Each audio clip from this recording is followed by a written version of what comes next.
মুর্শিদাবাদের রঘুনাথগঞ্জে ফের বাংলাদেশি অনুপ্রবেশ। রঘুনাথগঞ্জের রামপুরা থেকে 3 জন বাংলাদেশিকে গ্রেপ্তার করা হয়েছে। সন্দেহজনকভাবে ঘোরাঘুরি করার সময় পাকড়াও করে জিজ্ঞাসাবাদ। কোনো বৈধ পরিচয়পত্র না দেখাতে পারায় 3 জনকেই পরে গ্রেপ্তার করা হয়। ফের বাংলাদেশি অনুপ্রবেশ মুর্শিদাবাদের রঘুনাথগঞ্জের রামপুরা থেকে 3 বাংলাদেশি গ্রেপ্তার।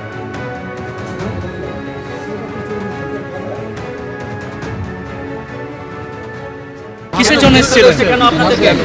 হ্যাঁ? এই বাংলাদেশে এসেছিলাম না ভাই। কেন এসেছিলেন? কিসের জন্য এসেছিলেন? গরু পাড়া কিভাবে পার হলেন? হাঁটা পার হয়েছি। কোন দিক দিয়ে এসেছেন? কতদিন আগে এসেছিলেন? আচ্ছা 4 দিন হলো। কোন দিক দিয়ে? আপনাদেরকে বিএসএফ দেখেননি? না বিএসএফ দেখেছেন স্যার, তো হার নদীতে নেমে যায়, ডাঙ্গা নদী সাঁতরে এসেছেন? নদী সাঁতরে নদী এটা কোন ঘাট দিয়ে পার হয়েছিলেন? কোন ঘাট দিয়ে পার হয়েছিলেন? কাঁটাতারের বেড়া নেই? দিনা স্যার। কে ডেকেছিল আপনাদেরকে? আবু তাহের। কে আপনাদের কোথায় বাড়ি? এইখানে স্যার, ভারতী বাড়ি।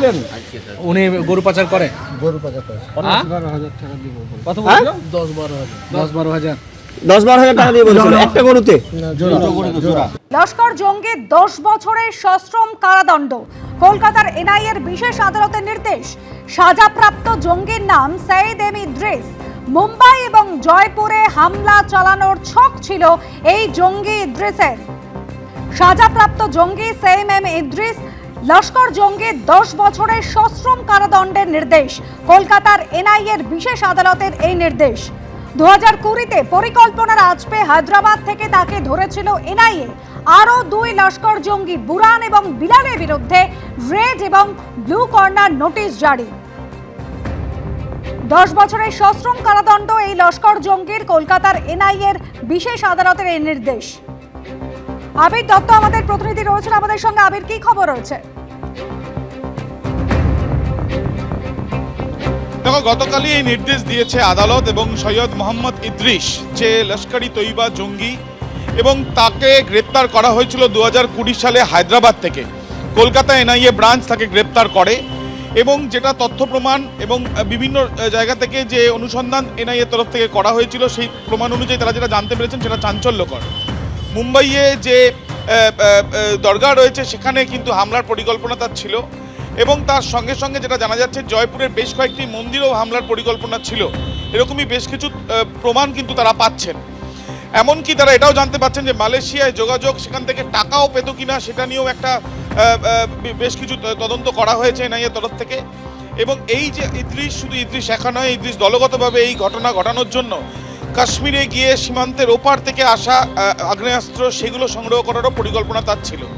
কিন্তু এই ইদ্রিসকে কেন কলকাতার এনআইএ গ্রেপ্তার করেছিল? মূলত যেটা জানা যাচ্ছে বাদুড়িয়া থেকে গ্রেপ্তার হওয়া তানিয়া পারভিন, যে অন্যতম লস্করি তৈবার একজন জঙ্গি বলা যায়, যে এনআইএর তরফ থেকে আদালতও দাবি করা হয়েছিল, সেই তানিয়া পারভিনের সঙ্গে ওতপ্রোতভাবে যোগ ছিল এই ইদ্রিসের। কিন্তু তার বিরুদ্ধে যে তথ্য প্রমাণ পাওয়া গিয়েছিল সেগুলোই পরিপ্রেক্ষিতে গতকাল সেই যে তার বিরুদ্ধে অভিযোগগুলোকে সে স্বীকার করেছে এবং স্বীকার করার পরেই তাকে জরিমানা সহ 10 বছরের কারাদণ্ড দেওয়া হয়েছে।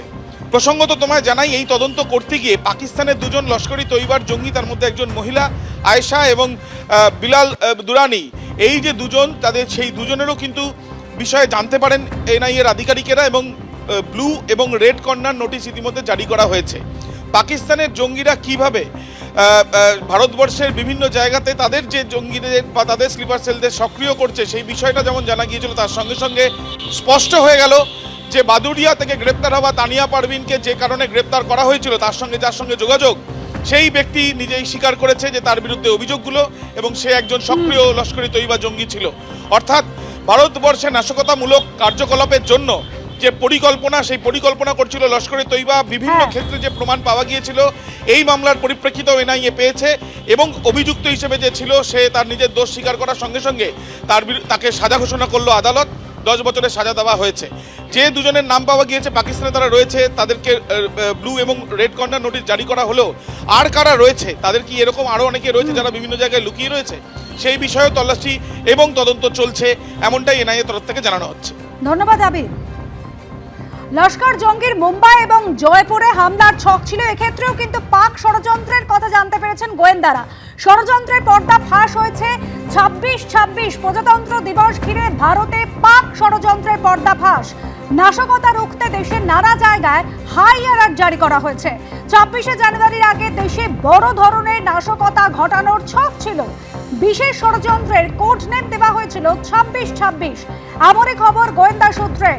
জঙ্গি সংগঠন জৈশ-ই মোহাম্মদ এবং পাঞ্জাবের কিছু গ্যাংস্টার একযোগে হামলার ছক কষছে, খবর গোয়েন্দা সূত্রে।